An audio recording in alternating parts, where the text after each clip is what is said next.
تعرفي ان انا اصلا فتحت عيني على الدنيا لقيتك، ووهبت حياتي تكون ملكك، ووهبت القلب يكون بيتك، ولحسن الحظ انا حبيتك من غير ما افكر.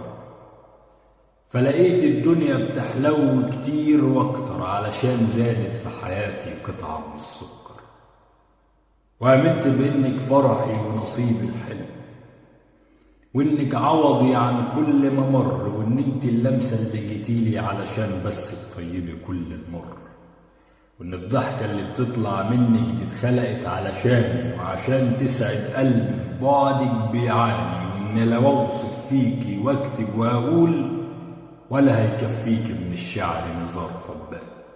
وأنا على قدي، أنا على قدي مش بعرف أقول من الحلو كلام، ولا هقدر أقول للحلو كلام غير إني بحبك وإنك أحلى الأحلام. أنا أبسط من إني أغازل شمس في لمعانها أو بدر في عز ضياء، وأنا واحد والله ما في شيء غير حبك ساوي.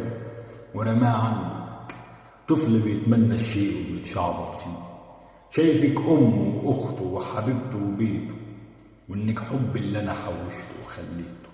لو هوصف فيكي فأنا محتاج دستة كشاكيل هكتب واتغزل، وكلامي في وصفك يبقى بخيل. محتاج مثلا دستة من الأقلام، محتاج ولا يجي 20-30 فيلم من الأفلام، محتاج رسام يرسم قلبي يكون خام، وعيون كل ما بتصادف عيني بتوه في الرقة وفي الأحلام.